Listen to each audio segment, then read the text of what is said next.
It's the greatest mystery in literary history. A divisive question with highly contested answers. Who was the writer behind the pen name William Shakespeare? Welcome to Don't Quill the Messenger.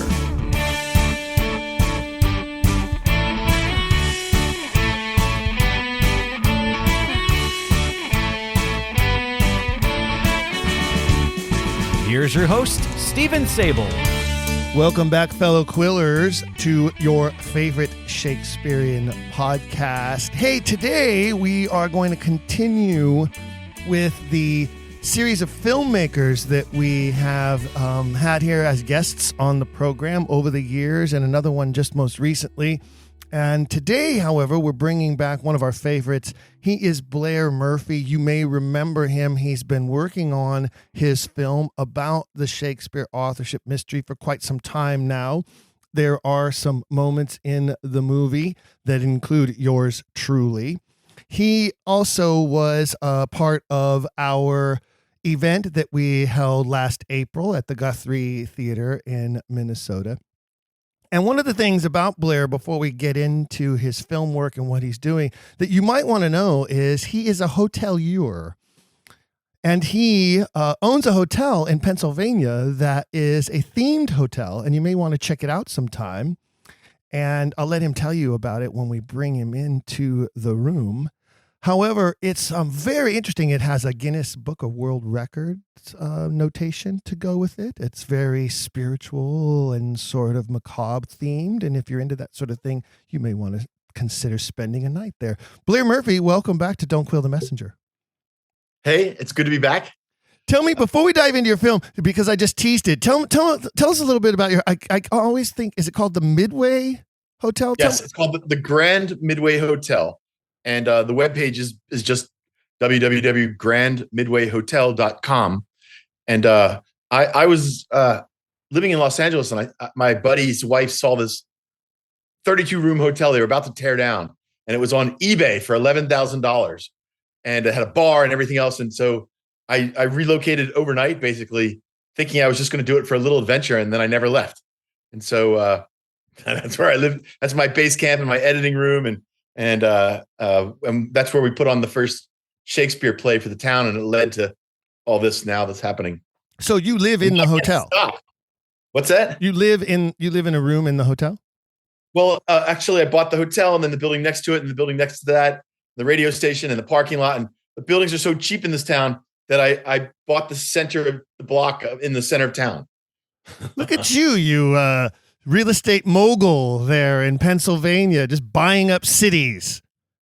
Well, they're like, one storefront was $2,000, so it's impossible to not, just keep going with this. Wow, that's incredible. That's exciting. It is. Well, I've been threatening to come pay you a visit, so I'm gonna have to make that happen this year and come and check it out. Okay, anytime. Yeah, that would be great. And so then those of you fellow Quillers, if you're interested, check it out. Grand Midway Hotel. In what's the name of the town? Windber, Windber. Windber, Pennsylvania. What's the closest major airport? Pittsburgh. Pittsburgh. Okay. How far away is that?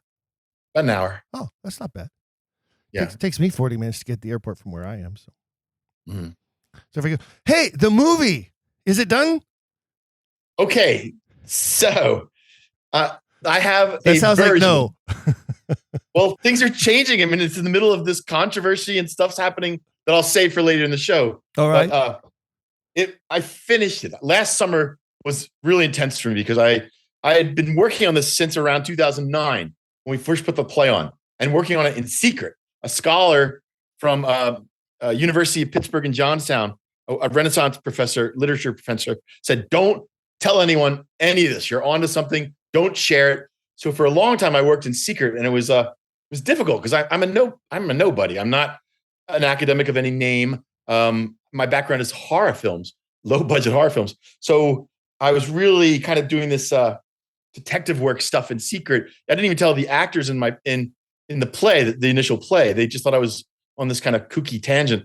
And so last summer, I sat down with years of interviews with scholars and academics, and a lot of mystical-ish material too. Like I was speaking with a lot of people in more mystical realms than just standard academic professors, and that came out kind of goofy sounding. But so last summer I sat down and I edited this thing, and it took me the summer, and then I have a version that's done, and I was just about to share it with the world. I just entered in some. I waited till winter. I entered in some festivals, and suddenly there's all kinds of controversy going on. So I think I'm going to make some tweaks and changes to this version that I have right now. That's not uncommon. Moldable. I mean, look at how many different versions of some of the plays of Shakespeare we have. So what you're telling me is the folio version is not complete, but you've got a couple of quartos out there that you've sort of shopped around to see how people responded. That's, every great theater maker always offers some sort of preview. They do, even films do test audiences before they sometimes completely change the ending of a movie. So it's just been for hundreds of years that we do preview performances. We workshop pieces to see how they play. I've been involved in a couple of different processes where it's been a play that somebody has wanted to just do a reading of actors and get input from the actors about how they feel about the text, about the richness of the characters. Oftentimes you have a character who, you'll have an actor. It's a great opportunity because an actor will read a role for you out loud, and they're not cast in the role. They're not playing the role per se.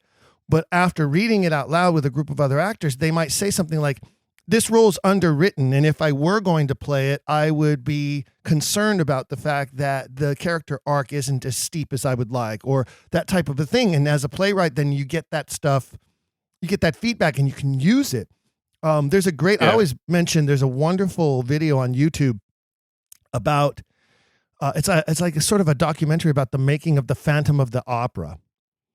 And in the documentary, there are clips of the original backers performance that Andrew Lloyd Webber put on in the theater at his home, because he actually has a theater attached to his home. Why wouldn't he? He's Andrew Lloyd Webber.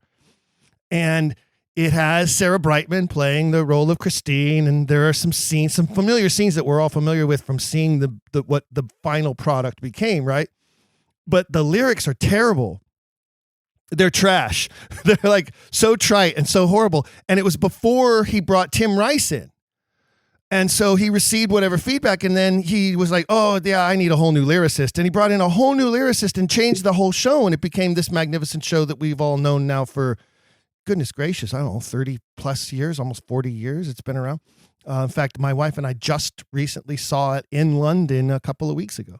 And it's still magnificent. It's still as magnificent as it's ever been. So that's just a great example of, you have to, even our guy did that with his stuff. It's obvious that sometimes the plays even change titles from what we can tell, right? So there's nothing wrong with that. I think that's a good process.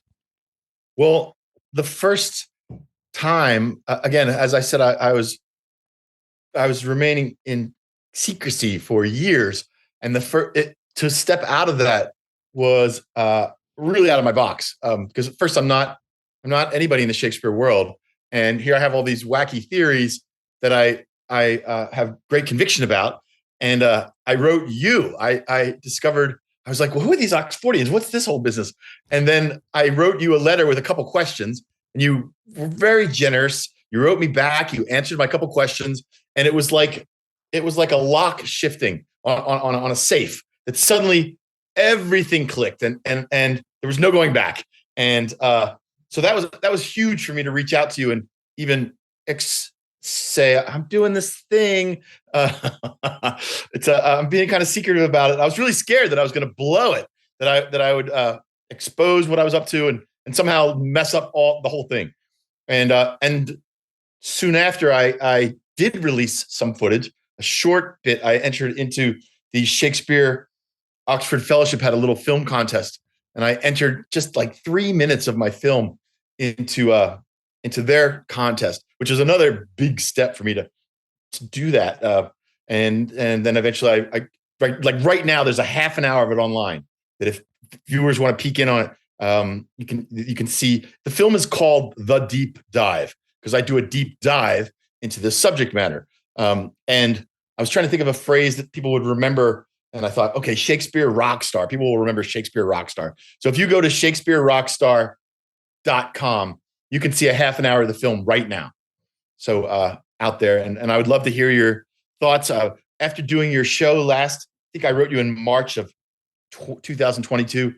Several people wrote me after your show and made all these great new connections. And people were telling me about other people, like a plumber wrote me from Canada, and he's telling me his theories and suggesting I read this book and that book. And it really was wonderful. The new people that aren't really of any, several of them don't really have much of a name out there and either, nor do I. But it was just, they were brilliant, enlightening conversations. And I don't regret it for a second. I'm so pleased I went through your generous channel first. Blair, in the truth of the matter, when it comes to the Shakespeare authorship mystery, Oxfordianism, Marlovianism, Baconianism, whatever train of theory you want to follow, nobody has a name.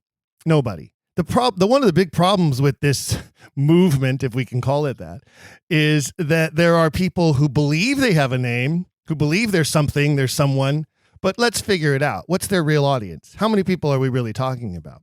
I probably have the largest Shakespeare authorship mystery enthusiast audience in the world. Oh, big deal. It's about between 1,500 and 2,000 people per month who download my episodes. I wish it were more, and it has continued to grow, and it grows a little bit by little. Depends on some of the guests that I get. One of the things that I'm super happy about is the guests that I've been able to obtain. And I think one of the reasons I'm able to find and secure the guests that I do is because of my, as you say, generous approach. I'm gracious to everyone. They are a guest. My mother taught me well. She said, when someone's a guest, you treat them like a guest. And so I treat my guests with kindness and with respect.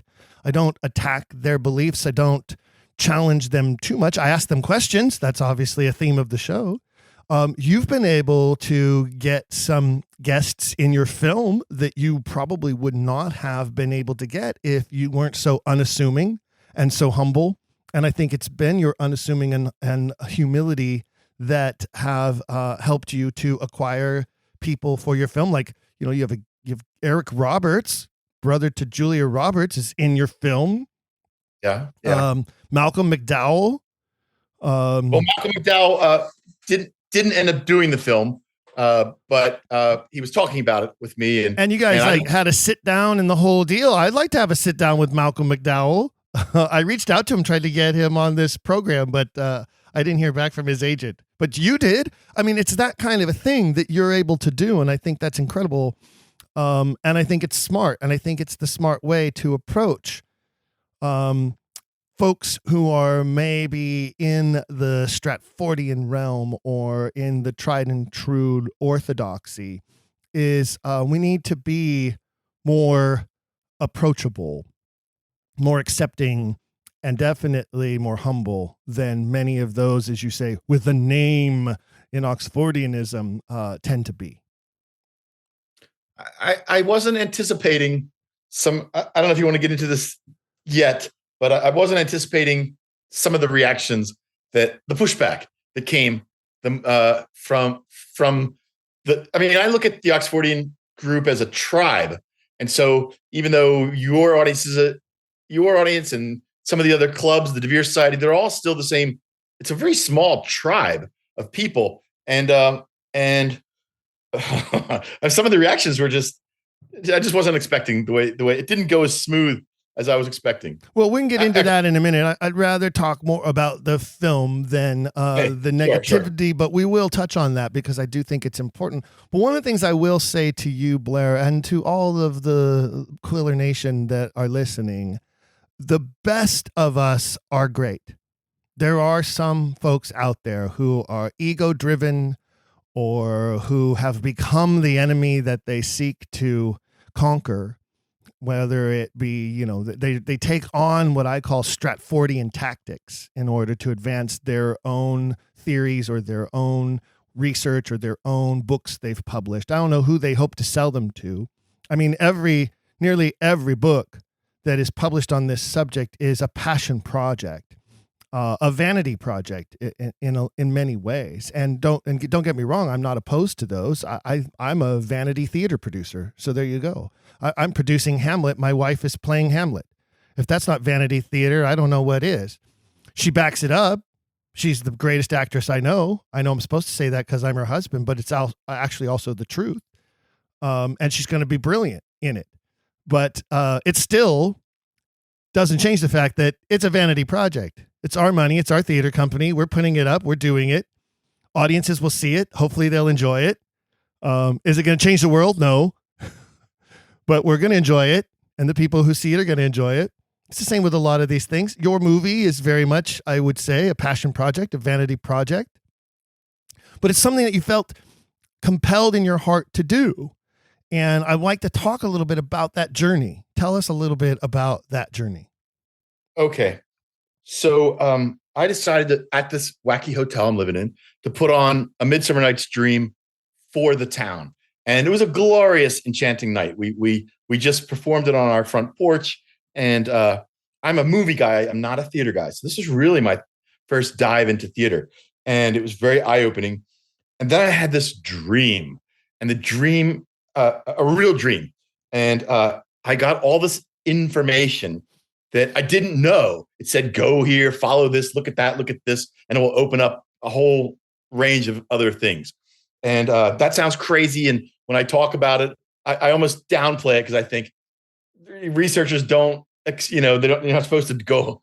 That it just sounds crazy. But Ramanujan was a mathematician who would have these complex mathematical theories come into his mind when he was dreaming. And he was self-taught, and you couldn't deny the information from this Indian guy's dreams were affecting the math world, mathematics. And I felt like I had some dreams like that, but about Shakespeare and literature. So one of them, for instance, said, one of the things in this dream said, and right around just talking about dreams now, I feel ridiculous because I think it just sounds ridiculous every time I bring it up. But that's where all this information came from. And one of the things said, go in Midsummer Night's Dream to the passage where Bottom wakes up. That passage is a Rosetta Stone. And if nothing else, if you just start with there, it's going to release all kinds of information.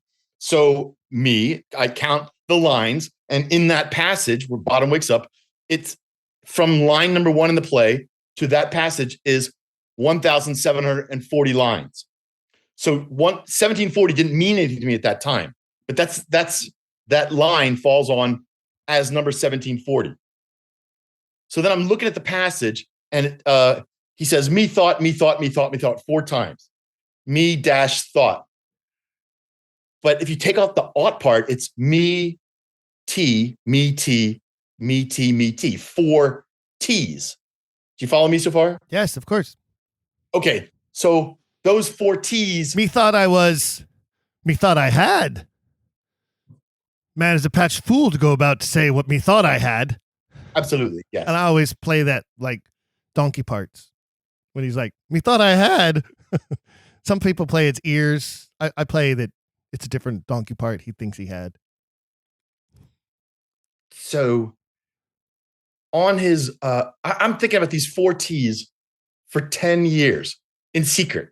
Like there's something about these T's. There's something about 1740 there. And eventually I was looking at his grave, and there's at the end of his grave, Shakespeare's grave, it says writ to save his wit. Writ and wit are above one word's on top of the other. It's 4 T's, 2 T's and 2 T's. And I had this epiphany.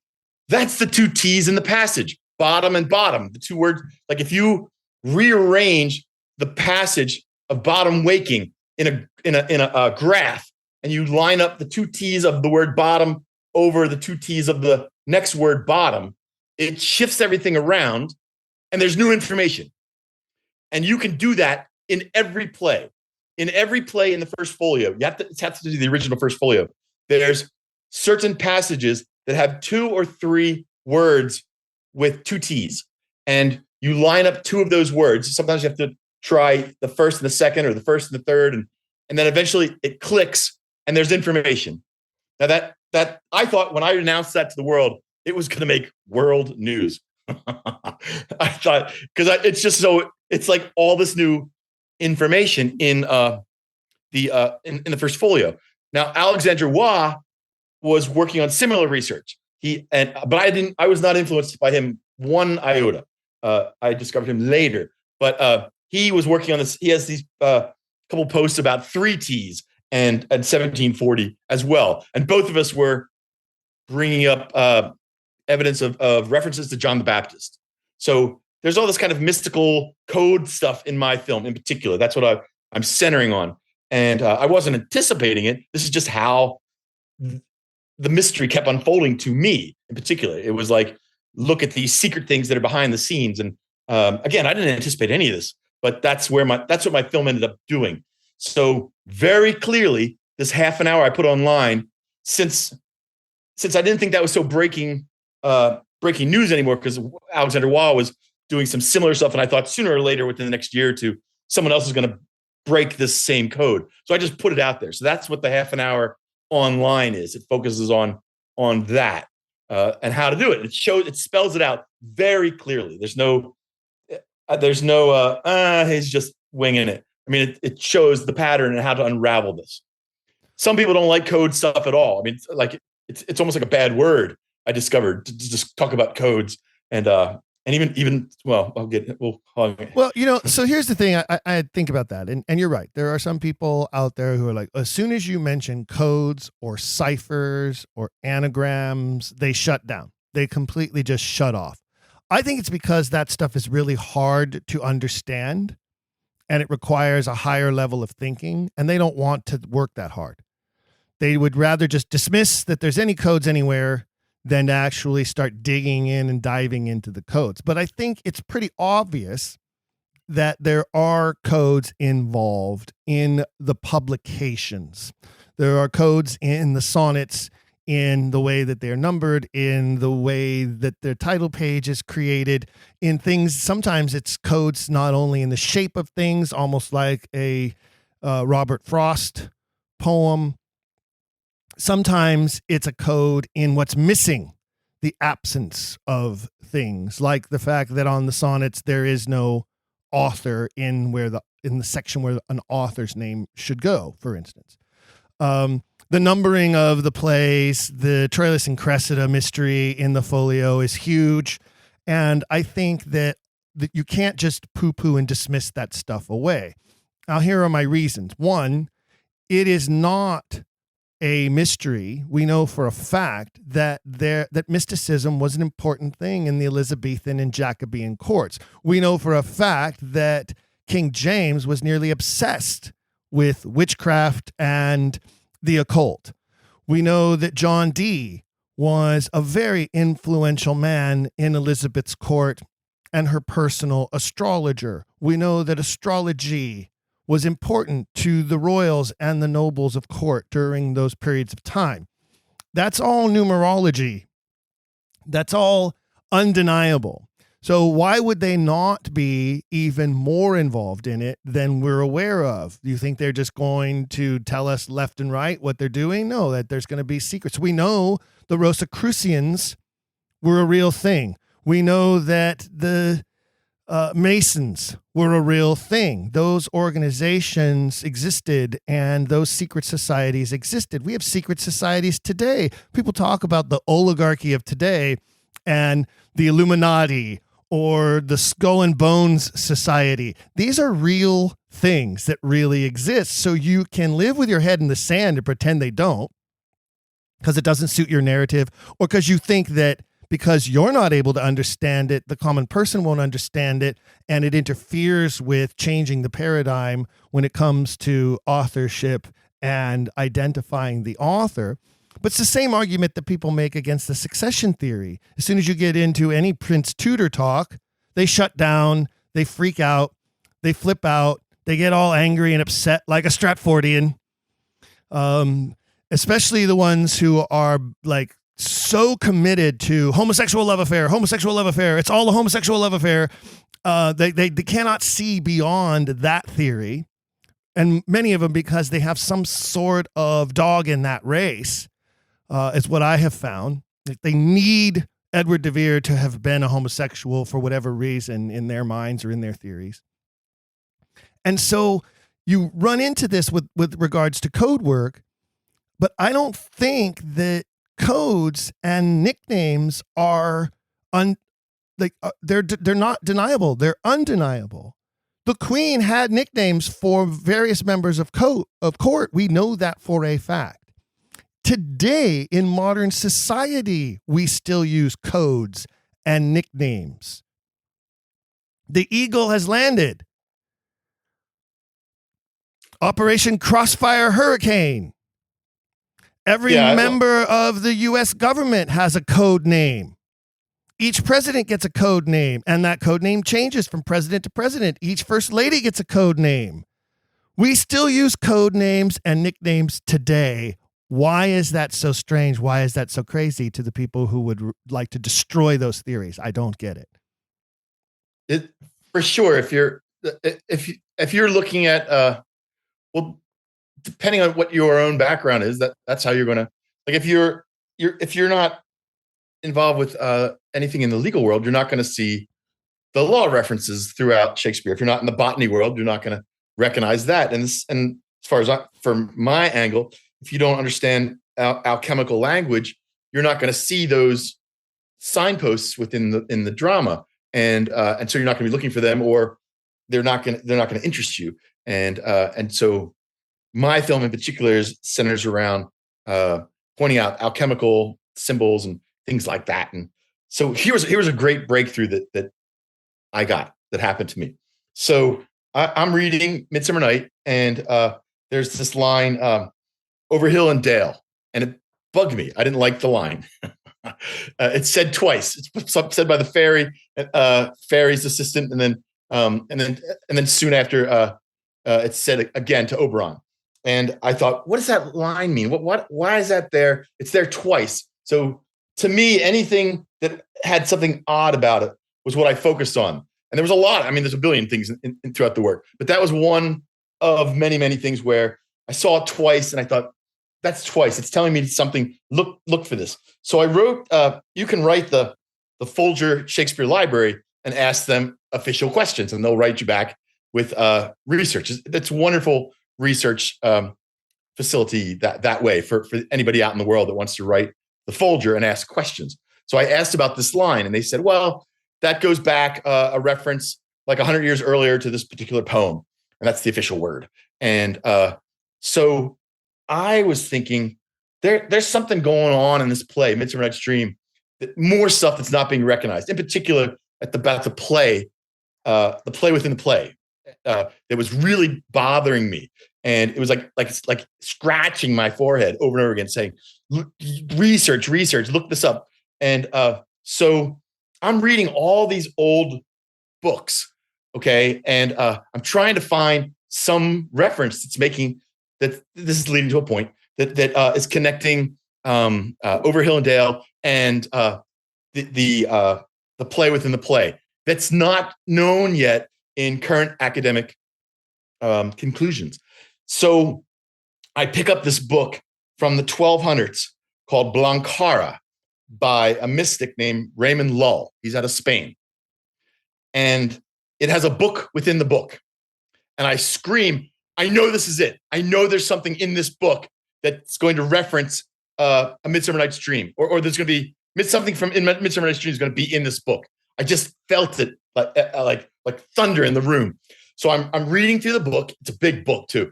It's like a phone book, and there's the line Over Hill and Dale in this book from a writer during the Crusades, and I scream, I this is it. I know this is it. And I read a little further, and what turns up? Just like the play within the play, there's a lion, and then there's a monk character, and there's this parallel from Raymond Lull's book Blancara that then later ends up in Midsummer Night's Dream, the play within the play, and that's one of the breakthroughs in my film that's going to be coming out. Now, what do we know about the history of Blancara? Was it originally written? What language was it really originally written in? Spanish. Spanish, and so the Pope was. So this guy, this nobody, grows up and eventually becomes the Pope. And so Raymond Lull is really suggesting to the world this is how the Pope should be acting. And so the Pope himself, the real Pope, bans the book, is furious about it. And then and meanwhile, Raymond Lull is over in the Crusades and he gets stoned to death by Muslims. They're just like, shut this guy up. And so he goes down. And then I think it was the King of Spain eventually bans books from that territory. So his work was really suppressed. And it's not, I mean, mystics are, he's up there. He's really up there as like someone like John of the Cross or something. But the average person in culture has no idea who Raymond Lull is. They're going to, and my film is going to play a little role in that. But it's just fascinating. It is fascinating because it makes total sense that someone like Edward de Vere would, if he got his hands on this book, be so interested in this book that is suppressed, that is censored, that has been, that every effort's been made to try to destroy it. But of course, it would only have come to him in Spanish. There's no way there was an English translation of that book then at that time. And that's what I'd like to know for a fact. But it seems to me like there's no way there's an English translation of that book until much later, probably after the Elizabethan, after the Jacobean, probably not even until Victorian times is probably my guess. I'll have to look that up though. So, you know how Ovid plays a big role in Shakespeare's work. Of course. That Ovid was a big influence. Now, remember I said that passage that my dream said is the Rosetta Stone, that if you go, when Bottom wakes up, if you go to that passage. Yes. Okay. So when you rearrange that passage with the 4 T's, when you rearrange it in a grid, what turns up? 2 pieces of information of many. Ovid's name and Lull's name are both. When the letters are rearranged, it spells out Ovid. It also spells out Lull. Interesting. There's also an allusion to Proverbs there, and Bottom gets it wrong. Like he messes up the Proverbs. He gets it backwards. The eye of man hath not heard, the tongue of man hath not seen, type of a thing going on there. And there's always seems to me like there's been some major significance there that we're only scratching the surface of. Yeah. It's an amazing play. So, Lowell, how timely is that too, though? So Lowell, what's the name of the book again? Blancara? Blancara. And he's writing because, well, a lot of people don't know this, and this is very timely right now, is Blanquerna. Yeah, I'm probably saying it. Blanquerna. Blanquerna. Yeah. A lot of people don't know this, but any confirmed Catholic male can be elected pope. You don't even have to be a member of the clergy. You don't have to be a priest, a monk, a friar. You certainly don't have to be a cardinal. Any confirmed Catholic male can be elected pope by the conclave. And in certain circumstances, in certain instances, that has happened. And this is one of those instances. And what you have is Lowell, who is probably one of those Catholics at the time who disagreed with the conclave's choice of choosing a layperson to be pope. So he writes this book to basically give the new pope instructions on how to be a pope. And you could see where that would touch a nerve on a pope who was obviously going to be very insecure about the fact that he was a layperson and not a member of the clergy. And so then bans the book. You could also see where it's possible that the whole capture and stoning to death by Muslims might have been a setup. There are plenty of instances in history where people who the establishment have not wanted around have allowed enemy fire to handle the problem for them. In many cases, a battlefield is an easy place to execute an unwanted soldier or an unwanted voice in the world. There's no doubt about that. So very interesting stuff there, Blair. Lowell is credited with creating a device that mirrors the first computer. That he had these wheels within wheels that if you rearrange them, it tried to incorporate everything and offer information depending on how you move them. He's credited possibly with mentioning there will be a discovery that becomes the Americas. This guy really pushed the envelope as far as using his life hours for output of book after book, and he's a fascinating in and of himself. So I believe that Ovid and Lull are two equal huge influences on Shakespeare, and Ovid is obviously known. Lull's not even Lull is not. I go to there's a woman in Texas who's a scholar who's in is one of the leading Lull experts, and I fly down there and I put the camera on her, and her name's Amy Austin, and I asked her lots of questions about Lull, and I snuck in. I said, "So, is there any known connection at all to Shakespeare?" And she said, "No, none that I know of." And I was thinking, I just won the lottery. Well, those are definitely some clues. I mean, like you say, the lion being involved, the play within the play aspect, over hill, over dale. I do wander everywhere. I do seek the moon's sphere.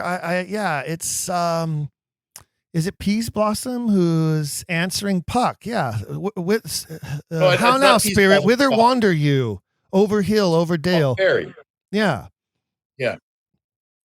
I usually assign those lines to Peas Blossom, I think. So I won't go on. I could go on so many tangents. But anyway, this has been fascinating for me. Again, a nobody to be churning on these possible theories and then finding things actually in the writing that so I have a couple breakthroughs like that in my film that I'm very proud of because again I'm just a fan. I'm not on any kind of podium at all out there, and if I'm doing it, well to me it's been adding so much wealth to the body of work. Like I was talking to someone once about all this Shakespeare stuff. And after I was done talking, they were like, yeah, but so what? They said, what does that have to do with my life today? And I thought, well, I can't argue with you that, but there's so many influences of Shakespeare throughout culture. And suddenly if you look at Shakespeare through the eyes of De Vere, Hamlet's richer and the other plays are richer. They're like so much more, they're already brilliant. And then they're 10 times more fascinating to mirror them with history going on around the plays at that time period. And so that's just, I can't stop at this point. I feel so fascinated, and it's just like so much extra wealth that's constantly around me. It's just wild how lost you can kind of get in the whole body of work, and it just never ends. There's so much of this came out of one guy. Is just wild. And tell me about it. Over 155 episodes, 7 years into this podcast, and we do not run out of topics or guests or things to talk about. We certainly don't. It is the greatest literary mystery of all time. It is. And I believe that Edward de Vere is the Rosetta Stone of the works of Shakespeare. I believe he is the cipher. Like if you study him, you study his life, the plays, the works, the poems, it all starts to make sense in a different way than it ever could without his life. Now, whether or not that makes him the writer is a different question, but I think we become more and more clear over the fact that whoever wrote these plays knew his life intimately. And certainly his life plays a part. It is like the old style plastic film for the overhead projector that your teachers used to use in school. You know what I mean? And he's the overlay. When you put him on top of everything, Suddenly points match, things make sense, connections can be made. There's no doubt about that to me. For sure. So Sure. the trailer is out there. It's about 30 minutes. How long will the finished product be? Like a full 2-hour feature length? Well, I mean, my first version was like 4 hours because I was just so excited about it. And so it's not going to be that long. It'll be about between 95 minutes and 2 hours. Okay. And so the shorter, I'm told the shorter the better. People are like, well, already Shakespeare's a hard sell. The average person saying, I don't know, I haven't seen a million Shakespeare things, and now you're talking about this other guy that isn't even Shakespeare. Well, what am I watching now? And there's it's almost like a battle for but I don't think it's going to be like that forever. I think that in the future, I think that well, like the way everyone used to think of Edison, everything was Thomas Edison is the energy guy, Thomas Edison, and then one day suddenly Tesla is recognized everywhere, and Tesla's the cool guy to know. And people are naming their bands Tesla and their companies Tesla, and I think that it's going to happen that way with DeVere. That's just my own opinion. But I think a younger, upcoming audience is suddenly just one day it's going to be like Edward DeVere's name is going to be all over the place, and that's the name to know. And it won't be controllable. It'll just be like bands will be calling themselves DeVere, and it'll just be. I think it's going to happen that way. Well, and I think you hit on a key there. And the younger generation who enjoy podcasts and who enjoy YouTube videos and who want visuals and images that are dynamic and exciting and irreverent and that they can connect to, are going to do far more for the advancement of the mystery than stuffy books written by people in their 70s. And I think that part of the problem that you're running into, that I've run into, that a lot of us younger folk, and I'm not even that young, but a lot of what we run into is, those stuffy 70-year-olds approaching 80 are, holding on with their last dying grasp to the power structure they have created as the Society of Big Brains. And it doesn't matter which organization you're talking about, whether it's on this side of the pond or that side of the pond. We are the Society of Big Brains, and you are peons, and you know nothing. And until you've been doing this for 45,000 years, you are nothing, and you have no credibility. And I think they keep shutting out people like you and me and others with that approach and that attitude. And I want you to share a little bit in a moment about what your response from them has been. But before we get into that world, I want you to share what other responses you've had. You mentioned that you've submitted to some festivals. You've obviously had other people screen portions of the film. You obviously have now had this trailer up there for a while. What feedback, other than the stuffy fatheads, what feedback have you been receiving? Okay. Well, I didn't put the full movie on YouTube because I'm looking for a more legitimate distribution first. So I only put the half an hour short on, and I entered that in some festivals. And just this weekend, I got 2 calls, one from Los Angeles and one from France. And the LA guy was like, I wasn't a judge on the festival that you submitted your short film to, but it created a bit of a buzz, and I heard about it and I looked at it and I want to put it in our festival. So if you enter it here, you can pretty much count on being screened at our we'll guarantee it's going to be screened at our festival. That's great. So that's 2 festivals. This isn't even the film. This is just the short film is starting to take on some legs. So that's nice. And that's very, that just feels good to have people saying, hey, you're making an impression on us. This is stuff we haven't considered before. It seems articulate and straightforward enough that we can follow where you're going with these kind of complex subject matters. And so that's great. Yeah, it's just now starting to take on some legs. So that's one of the things that I'll say about it, from the trailer, because I've obviously watched it, I was shocked to see my face so prominent in the trailer, I have to say. I didn't know that you would use so much footage of me. Let's make it all about me, shall we? So no, actually, Your guy. My wife was like, I'm watching it and she's in the other room doing something else. And she's like, wait a minute, what are you watching? And she comes in, she's like, is this Blair's? I'm like, yeah, this is Blair's work. She said, this the movie? I said, no, it's the trailer. She said, there's an awful lot of you in this trailer. She said, is this a vanity thing? Like, how many times are you going to watch this? I was like, so she, leave it to her. She'll call me out, But one of the things that I loved about the trailer is something that I know you've received some criticism from others about, but I love the fact that it involves sort of a little bit of the culture of your town that it's in, that you live in and that you filmed it in, outside of guest spots and interviews and whatnot. The fact that, your hotel is featured and here you are putting on A Midsummer Night's Dream on the front porch of your hotel for a community that doesn't get Shakespeare, outdoor Shakespeare. Basically, you put on Shakespeare in the park in your community for the very first time. Yeah, they voted, the council voted on it and a guy voted no. He said, we don't need that here. We don't think it's a good idea. And you did it anyway.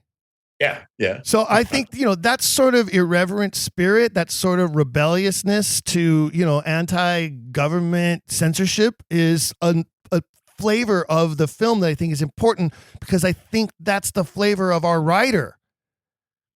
Right? I mean, when you look at some of the stuff he wrote and how he basically poked the queen right in the eye so many times and members of court and diplomats from other countries. I mean, so, it's that theme is there. And then you also have this motorcycle rally going on. There were all these bikers. Introducing Shakespeare to a biker gang is awesome, man. That's tantamount to Shakespeare behind bars. And there are several programs in this country where people bring Shakespeare to prisoners in prisons.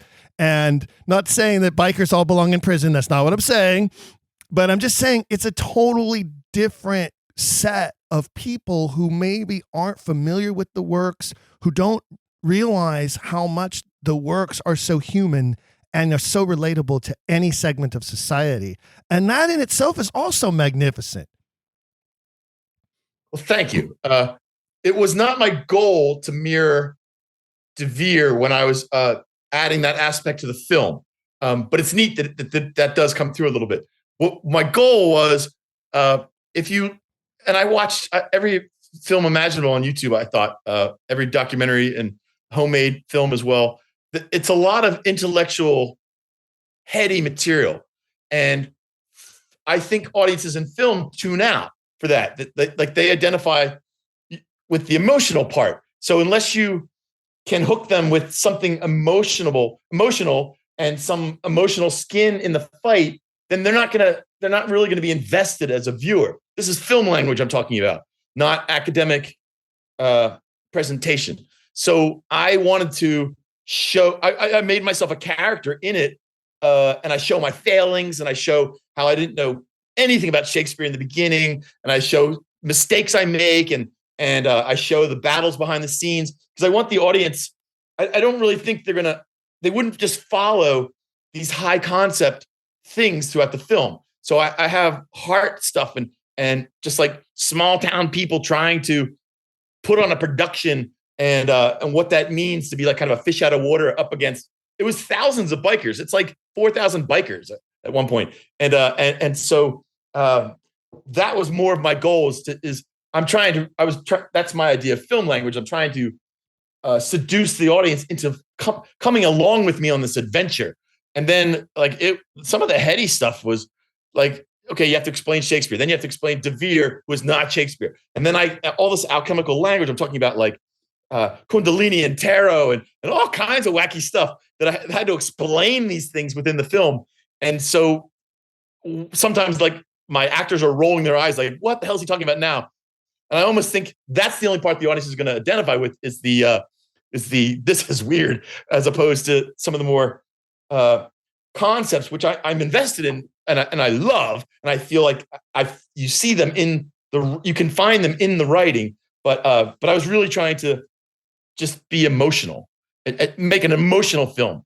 And I think that's kind of too touchy-feely for some people. I mean, like some scholars go, this is awful messy kind of feeling. It's not really how we present something as grand as Shakespeare. I'm like, well, that's the film. That's what this film is. Life is messy. This mystery is very messy. And if nothing proves that, then the fact that there are so many avenues of this theory that go off in different directions, then I don't know what does. I think one of the problems that we run into again is that you have these, stuffy personalities who want it all to fit in some sort of an egg carton, all in proper order, in a way that they can then present to the halls of academia and have it accepted. And I've said for the longest time, that's that's never going to happen. You're never going to shift the paradigm by trying to break down the establishment. You're only going to shift the paradigm by bringing a new layer of younger minds, the next generation up behind. I mean, if you look at it from like a world history standpoint, right?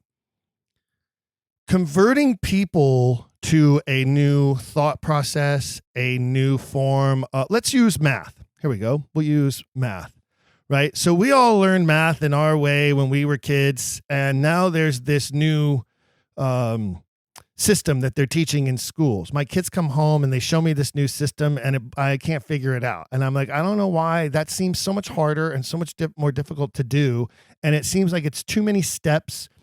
But that's the new way of teaching math now in the schools. I'll never convert to that new form of math. My children are learning it as they come up through school, and so it comes easy to them. It's second nature to them. That's an example I think we can use when it comes to Shakespeare authorship. You're not going to teach the old dogs new tricks, not without that quote unquote smoking gun. And so you need to be focusing, and I've been saying this for years now, you need to be focusing on the new generation of scholars, the next generation of learners. You need to be sharing this mystery with those who have an interest in carving out their own path in the world and in the world of research and in the world of scholarship, because those who are already where they are, they're already planted. They're planted as firmly as the headstones that will eventually mark their graves. And that's it. That's how it works. Yeah. And there's a lot invested in keeping that train going for, I mean, like Shakespeare as Shakespeare, not as De Vere, is entrenched everywhere across the world. The Folger Museum just raised $75 million on the name Shakespeare. Do you think they're going to let that go and announce, well, it's really Edward De Vere? And even if they think they know that it's De Vere, they're still going to stick with Shakespeare. They sure do have an awesome collection of De Vere memorabilia for a Shakespeare library. Yeah. A lot of people don't know that. Yeah, they do. So I wrote, actually, Michael Whitmore was the director there, and I wrote him as part of my film. I thought, well, the two Shakespeareans I want to talk to is Howard Bloom and the writer, and Michael Whitmore, who is the director at the Shakespeare Folger Museum Library. And so I wrote Michael Whitmore, and he didn't respond. So then I wrote him again, and he didn't respond. And I wrote this guy 27 times. And finally, his assistant wrote me back and said, no. But I'm not even concerned with Shakespeareans. I think, what's the point of banging your head again? That's completely irrelevant to me. I'm not even trying to convince a single Shakespearean. But I was surprised at the reaction from Oxfordians, who I thought, this is my tribe. They're all going to be embracing. We're all, and that just wasn't that way. There was a lot of pushback there. Now, too. when you entered your 3-minute video in the Shakespeare Oxford Fellowship video contest, you didn't receive any pushback there, did you? You didn't get any issues or problems there, did you? Actually, yeah, I did. So I only sent the little piece of the woodcut from the folio where I said, this didn't make your show. We talked about this in the restaurant later, where I said, you have to turn it upside down, and that's how you analyze it. So I sent that piece in. Yeah, that blew my mind. I never looked at it that way. I don't know why I'd never looked at it that way. No one had ever pointed it out to me that way, but it was obvious as soon as you pointed it out that it was the shape of a spade chopping off his head, which is a very John the Baptist reference, obviously, right? Yeah, yes, yeah. And Woosman admitted that to me too. He said, I'd never heard that before until I saw your footage. But so someone wrote me immediately and said, this is incredible, or something like that. And so I got this immediate note when I entered their contest, their little film contest. And again, that was another step, just like going on your show, where I was very hesitant that I was going to mess up my film, and I didn't know what I was stepping into. And this was very new to me to put something out in the world of scholars. And so I entered it. I got immediate positive feedback from somebody. And like 2 weeks later, someone wrote me, they said, you're disqualified. We're not going to, we've already voted and you're not even part of the contest. And I said, what? And they said, well, you didn't send this in on time and you did this wrong. And which it was all lies. It was not true. And I had my paperwork and I had my bases covered. And so then they changed the lie to saying, well, we reached out to you and you chose to ignore us. And that was not true. And it was this big fight behind the scenes where I was screaming bloody murder. I was just like, I said, this is something rigged here. I'm being blocked for some reason. And I'm not sure why, but this is completely inappropriate. And you know, I'm from the film world, and I've been involved with many festivals, even as a judge. And so I have my, you know, I have my P's and Q's down when it comes to that kind of thing. And I don't know what the whole deal was, but something shady went on. And so they eventually added my film back in, but it was, you know, there was a lot of ugly feelings behind the scenes. And I don't know the whole deal of what that was my first experience of, wait a minute, there's like weird battles with scholars and what theories are allowed to have a seat at the table and what are not behind the scenes, that I didn't know that kind of world went on. Like, that was my first experience in that. Well, I've been saying it for years. There's a star chamber, right? There's a small group of people who control the organization. And if you can make it past them and their censorship, you're in. And if you can't, you can't. I've seen it. I've witnessed it firsthand because I used to serve on the board, on the committee of their annual conference. And they would put out, every year, they put out a request for papers. People submit their papers, submit their proposed presentations. And I've been a part of the conversations that are had about certain presenters and about their work. And I've listened to some of those people tear down some of those other people. Oh, well, we can't have his presentation. He talks too fast and nobody can understand him.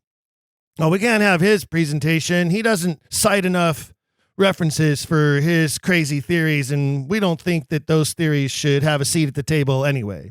Well, we can't have this person. Well, maybe if we tell him he has to cut his down to 30 minutes. Well, how do we justify that he only gets 30 minutes and everybody else is getting 45 minutes? Well, we'll come up with some reason. I've seen it happen. I've watched it happen. It is real. There's a control aspect there by certain people. And it's mesmerizing to watch. It is, and that's what the only thing I can call it is it's a star chamber. My friend Luis Sousa calls it the Oxfordian high priests. He thinks it's like a conclave, right? Of course, you know, he's Portuguese, so he comes from a very Catholic country, and so that's, you know, his metaphor. I think it's basically what I call it is old lions. It's the fading lion syndrome. Right? Fading lions don't want to give up the den to the new lions coming up. So they do everything they can to push them away and push them out. I watched it when I worked for the organization, and one of my jobs was to try to increase membership, which I did.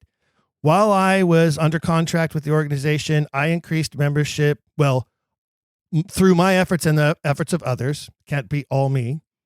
But while I was under contract with the organization, membership increased 20% year over year over a multiple year statistics that I was keeping for the organization.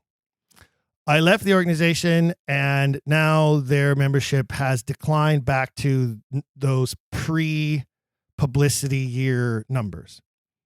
And right now, based on sources that I have, it's sitting somewhere between 370 to 400 people, when it was at one point upwards close to 500 or more. Membership's declining. They don't want new members. That's my theory. New members are new faces who don't know them, don't care about their names, don't care who John Smith, and I'll just use that as example. John Smith has been doing this for 30 years, and he's written 15 books, and he has 18 YouTube videos, and he does a presentation every year at the conference. John Smith is the king of Oxfordianism. And new people come in and go, who the hell's John Smith? Don't care. Not interested. Not going to bow down at the altar of John Smith. Here to learn stuff about Shakespeare authorship. Here to learn stuff about this mystery. Don't care about egos. Don't care about John Smith's 40 years of work. That's what scares them. That's what freaks them out. Well, I was screaming about nepotism in that 2-week period. I thought I'm burning every bridge possible, but I was so angry at which I didn't quite understand what's happening. But I think also part of it was because of you, because you're in that footage and you had just gotten that argument with them at the time. And I think they were looking at it going, we can't look at this footage. I mean, we can't champion this. This has Stephen in it. And he can't be, we just can't champion that. And so I think you played a role in their rejection. Maybe, I don't know. That'd be super unfortunate, but they are sometimes that small. So, they are that petty at times. I've seen it happen. I've witnessed it firsthand. So it wouldn't shock me. One thing I will say has nothing to do with me or you that I think is super sad is I think that video contest during its years of activity was a magnificent thing that they did that was helping to spread the word, was helping with their outreach, was bringing in new members, was opening doors to new younger people who were involved in and interested in making short films to try to win the $1,000 purse every year. It was one of Julie Bianchi's greatest ideas. It was a magnificent idea, and it flourished for quite some time until they didn't support it properly. They didn't publicize it properly. And as numbers declined, then those in charge were able to say, see, this isn't working anymore. Get rid of it. And they did, and they canceled it. And it's done. It's been done now for a while now, which is a shame. Everything that shows promise to bring in new young people, they squelch. They shut it down. And again, the only reason I can find is it's because the old guard doesn't want new people in the room. They like to be the smart, big brains in the room with the same 50 people praising them for how big their brains are. And if there are 50 new people who don't know who they are, that's threatening. That's scary. And I think that's the issue. But there's another issue that you ran into. So you are still a member, dues paying member, right? I am, yes. And you maybe not after the show. You submitted your trailer, and you asked them, like any other member would, about a project you're working on or that you've done, and you said, "Hey, can you guys help promote this? Can you put a link on your website? Can you send out one of your email blasts to your members or your email subscriber list, letting them know that this trailer is up and it's available?" And how did they respond? Well, actually, they approached me. They wrote me and said, hey, we hear you're doing a feature film of De Vere.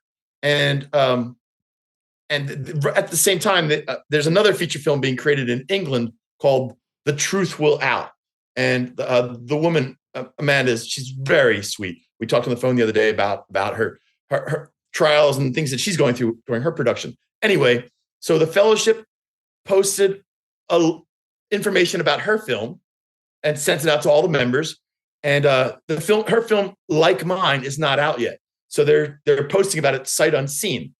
And that's wonderful for independent film because you're spending all your own money. You need all the help you can get to try to take like this $40,000-$50,000 investment to an audience. And this is the tribe that would supposedly champion it, the Oxfordians. So they champion her work. I love her work. I love her. I mean, from what I've talked on the phone. And then they asked me, they said, hey, send us your stuff too. Send us something on your thing too. We'll put it out there as well. So I said, I'll do you one better. I'll cut a trailer and you can I'll put like a half an hour of it. And you can release it to the whole group as like, because they're like royalty. This will be a cool early screening for everybody. Well, then everything went silent. And we're getting closer and closer to the date of the trailer release. And I said, hey, are you going to announce this? Because it's coming up in like 2 days. And it's been a while. And they had a completely different response. They were like, no, and this isn't real stuff. And we're not going to even consider it.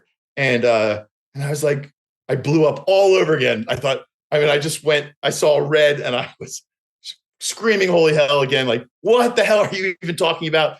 And you haven't seen either film. How are you judging one and judging the other a completely different way, having not seen either? Like, what do you even know about my film that you're well, and then that letter, then a letter came, a big letter, which I then forwarded to you.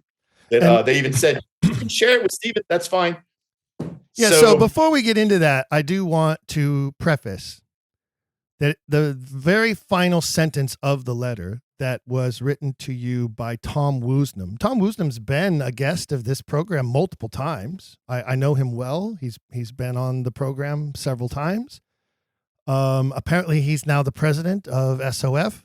I wasn't aware of that, but I don't really pay attention to the hierarchy anymore. But the very final sentence of the letter says, very best wishes, and feel free to forward this to Stephen Sable if you think it appropriate. Now, nowhere else in the letter am I mentioned. Nowhere in your correspondence to him do you mention me. Right. Out of the blue, at the very end of the letter, he says, feel free to forward this to Stephen Sable if you think it appropriate. Signed, Tom. Now, I'm not sure why he did that. I was glad to have the letter forwarded to me because I think it needs to be addressed. I think there's some very important statements in here that the audience would like to know about and hear about. According to Tom, and here's a direct quote, using codes to reveal anything in the SAQ moves us away from our goal. Excuse me. That's a direct quote. I'll repeat that. Using codes to reveal anything in the SAQ moves us away from our goal. Another statement in here is, he says that the goal of the organization is to move the SAQ closer to being accepted as a subject worthy of consideration in academia. Well, doesn't that tell us everything, doesn't it? He writes, some will say, forget that. Academia is never going to change. Yes, some will say that. I say that. I remind those people that progress is made by funerals. And to that extent, your creative movie connects to those who will follow. I don't even know what that part means, but yes, progress is made by funerals. That's their goal. Apparently, that is their goal. That is their mission. And that is their strategy, to just ride it out. Hopefully, they live longer than the Stratfordians do. And that's one of the arguments I've had for a long time against the organization, is they don't actually try to advance anything. They're not doing anything. They have no strategies. They have no good, solid PR anymore. They only get mentioned in obituaries when one of them dies and a newspaper puts was a member of the Shakespeare Oxford Fellowship. Do a Google search of them in the news. For the last 4 years now, the only time the organization is ever mentioned anywhere in media is in somebody's obituary. And this is why. Their goal is to just try to ride out and see who has more funerals than the other. One of the other things, Tom writing. I'm sorry? It wasn't, Tom, he says that he goes on to, he'd done something he'd never done before. He took a poll of the board and they unanimously decided, don't promote this film in any way. Don't post the trailer. Like I just completely have been cock blocked by the organization. And so no Oxfordians were told anything about my film. No, none of them were invited to watch this pre-screening. He just said Oxfordianism is full of weak arguments and we should root them out, not add to them. And so having not seen these two films, one film he says is a strong argument and has the chops, and then another film can't have a seat at the table. Here's the part, Blair, that really stood out to me that I actually was shocked. And then I read it out loud to my wife and she was shocked as well. Because it tells you, it confirms what I've been saying. Behind the scenes, they're a different organization than they put on outwardly to the faces of those around them. And here is a simple proof of it. He says, I simply cannot look anyone in the eye and say 1740 proves that Oxford wrote the works. Which brings me to the comments you and I made about our website and specifically the work of Alexander Waugh, the 1740 champion. To be blunt, and I speak only for myself, except that he did say he polled the entire board. So which is it? But let's go on. If I had permission, I would remove every single link the SOF has to Alexander's code work and instead promote vigorously all the brilliant research he did that is founded in primary source evidence.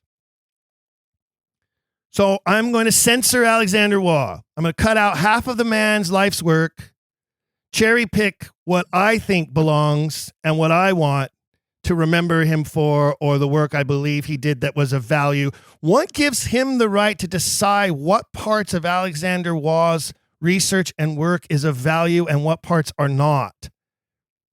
He goes on. That's like a bombshell. He goes on. I am not saying there is nothing there in the codes. There could well be something there, but codes are a weak argument. Oxfordianism is full of weak arguments, and we should root them out, not add to them. That's about as totalitarian and authoritarian as you could possibly get. And it's exactly what's been wrong with the organization for years. And apparently Tom Woosnam has fallen right into line with previous past presidents who have held the same position. They get to decide what is right, what is wrong. They get to decide which theories should be followed and researched. They get to decide what is promoted, what is not promoted. Shame on them. Shame on Tom. I had a higher level of respect for him before this, and now that has been diminished. I'm so glad he chose to tell you to send this letter to me, because he definitely has lifted his skirts. If he'd like to come back on the program and defend these positions and have a discussion about it, I would be more than happy to set up a recording date with him to come on and discuss these. But these are his own words, and I am shocked. I'm shocked that he would denounce Alexander Waugh in this way. I'm shocked that he would choose to put himself in a position where he gets to censor Waugh's work. What work have you done, sir? Certainly nothing that equates to the body of work of Alexander Waugh. You have no place whatsoever to be able to judge his work or to filter through it as you say you would do if you had permission to do. And that's sad. That's very, very sad to me. But Quillers, you need to know this is what's happening. You need to know that this is what stands in the way. if you really want to understand why this movement hasn't advanced in 100 years, you need to look no further than statements like that. You need to look no further than Jim Warren's awesome book about the history of Oxfordianism. Jim Warren, P.S., another one who's been pushed away from the table because he wouldn't conform and he wouldn't subscribe to only their theories because he's a successionist. I believe succession is the only thing that makes sense to answering this mystery, even if it's not Edward de Vere. Succession had to have been on the minds of everyone involved. It had to be the first and foremost thought of every legal mind, every political mind, every scholarly mind of the Elizabethan age. You had a queen who had no heir in a country that's history was full of nothing but bloody civil wars whenever there was a question of succession. To ignore that, to say that that did not play a part in the works of Shakespeare is pure folly. That's just how I stand. And I'm sorry, Blair. I'm sorry that this happened to you. And I'm sorry that this organization is run by people who are so close-minded and so stuffy and who believe they're smarter than everyone else in the room. Success is the greatest revenge, my friend. Success is the greatest revenge.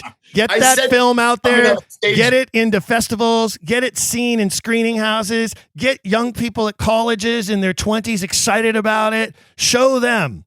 And when their headstones are planted, you can agree with Tom Woosnam. Yep, you're right. It only took some funerals. Well, your approach, again, has been so generous, and I'm so blessed that I found you first instead of some other scholars, which would have, I don't know how I would have reacted if back when I was much more humble and nervous, if I had run into that under those circumstances, I might not even have finished the film. I don't know, but you really were a godsend to me. Your approach, your tone. Well, thank you. And don't call me a scholar. I'm not a scholar. I say that all the time. I'm an entertainer. I'm an edutainer. That's what I like to say. What this program does is focus on edutainment.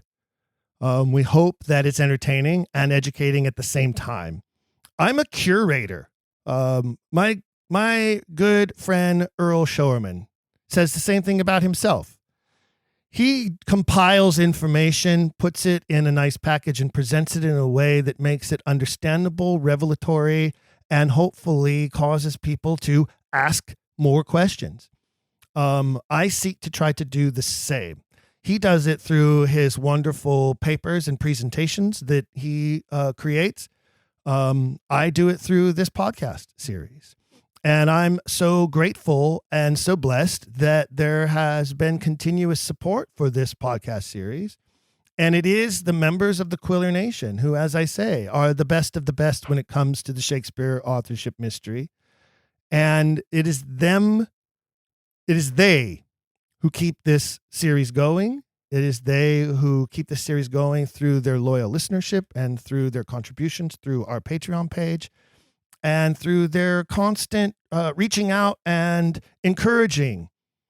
Also, their criticisms, which we accept, as everyone knows, because every year we do an anniversary episode where we pull up all of the comments, good and bad.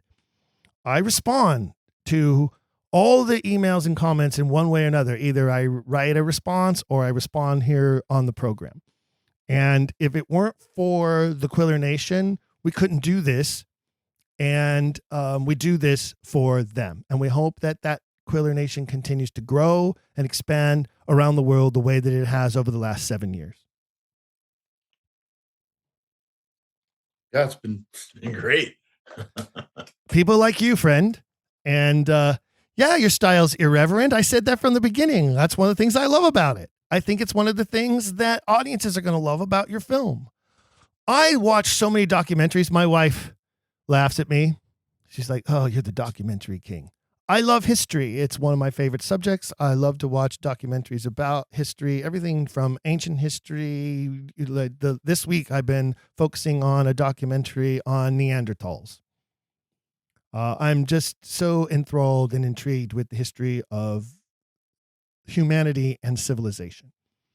And this one I was watching, narrated by Sir Patrick Stewart.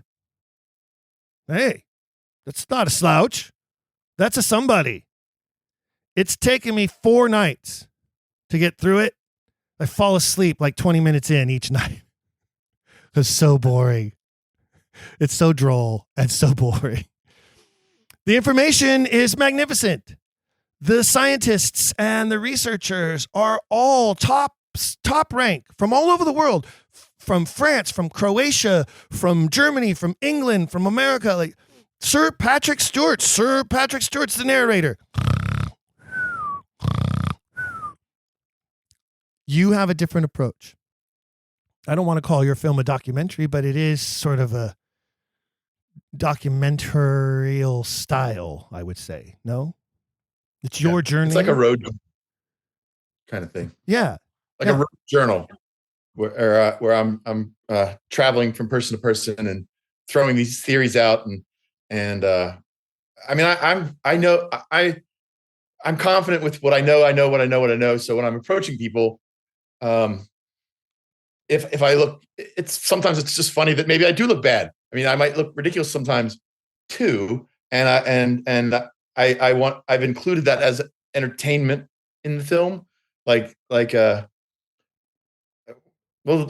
just have to see it. Go to ShakespeareRockstar.com everyone out there, if you would, and you can see a half an hour of it. And there's a lot more of the film to come, but I appreciate anyone having seen it and I'm not trying to convince anyone of anything, but it's been a magnificent experience to share some of my own research. And so I'm in that stage now where I'm really enjoying the interplay with other people writing me and saying, I tried that code and it worked, and Romeo and Juliet. And then they had their own, they like pointed out things that I hadn't found yet using something that I had found earlier code wise. And so this has been really neat for me at this stage, being again, a nobody in this field and really coming at it as an outsider. The sweetness of just individuals out there has been wonderful, just wonderful.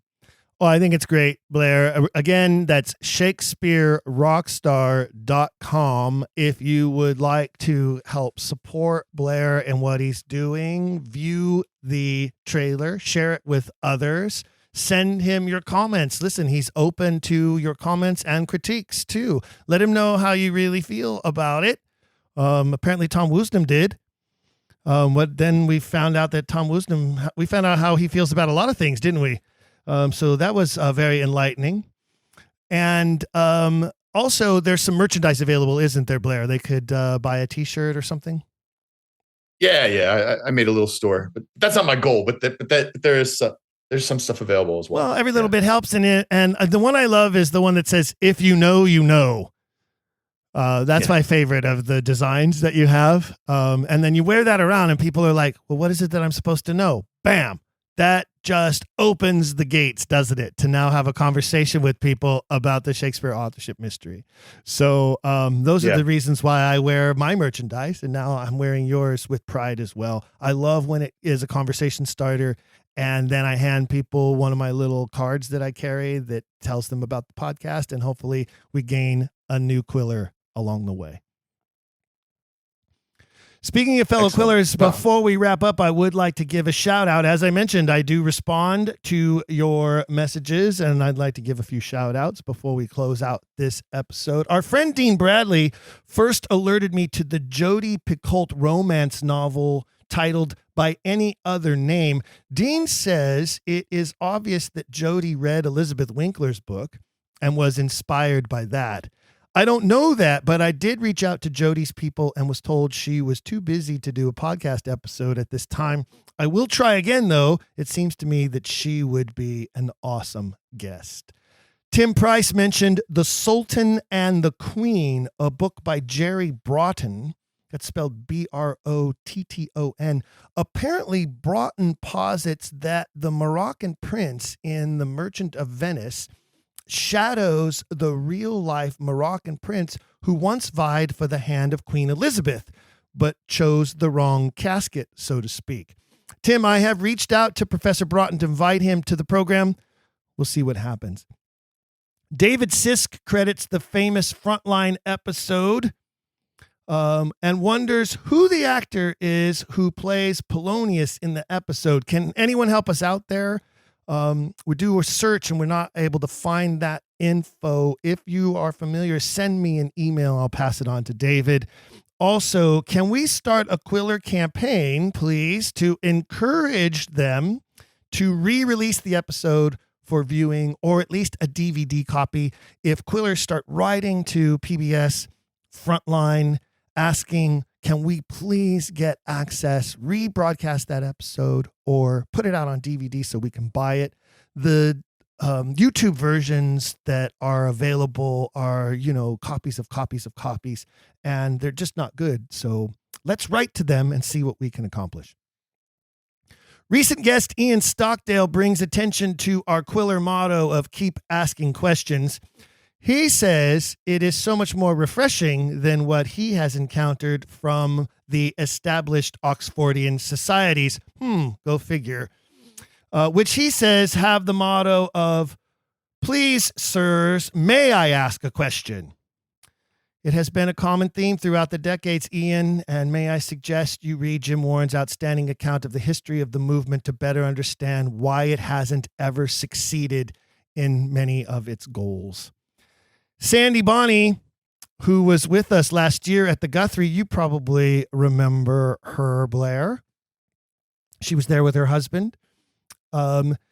She was there at the Guthrie and she won the free tickets to London that were being given away so graciously by John Foss, one of the sponsors and patrons of the event. She shared that she and her husband are using their tickets for their 30th wedding anniversary this spring, thanks to John's great generosity, co-producer of the monumental Shakespeare. And watch for future monumental Shakespeare events to come. I did recently pay a visit to Middle Temple Hall. We're also going to be reaching out to Gray's Inn to potentially put together an event for next year in London. So watch for more details to come. Will Cares wrote to me. That may be a pseudonym, do you think? Will Cares. He asked me to reach out to Roger Stripmatter to ask him to return as a guest. And I have to tell you, Will, that the last exchange I had with Sir Roger was not a pleasant one. He openly attacked one of my guests and chid me severely for even offering a platform to that guest to share his ideas. I rebuke that type of censorship and gatekeeping. Nobody died and left the great Sir Roger in charge of who gets to speak on these topics and theories. And if from his self-appointed high horse he looks down on us lowly conspiracy theorists, then so be it. The rising tide lifts all boats, my friend. I hope you can someday see that beyond the many tassels dangling from your exalted mortarboard, there are those of us who are just trying to keep asking questions. As always, thanks to Ron Raffel for chiming in regularly about many of the episodes we post. Ron, I'm always grateful to hear from you, though I'm not always able to respond right away, and though we don't always agree. But that's okay, isn't it? And that goes for all of you. I always want to hear from you, and I can't always get to every email every month. It may take me some time sometimes, but I do read them all. And I always respond either by direct email or response or a shout out right here on the program. So thank you all for your continued support and for driving the heartbeat of the Quiller Nation. Remember, reach out to contact@don'tquillthepodcast.com, contact@don'tquillthepodcast.com. That's all for now. And until next time, keep asking questions. If you've enjoyed today's episode, please leave a rating and review in your podcast player. For even more, visit our website, don'tquillthepodcast.com. There you can find official merchandise in our shop, as well as a link to our Patreon. This show is made possible by people like you. We hope you'll consider showing your support by becoming a monthly patron, where you'll receive bonus material and tons of exclusive perks. You can also join in the conversation on our Discord and by following us at Don't Quill the Pod on all social media. All of this can be found at don'tquillthepodcast.com, don'tquillthepodcast.com.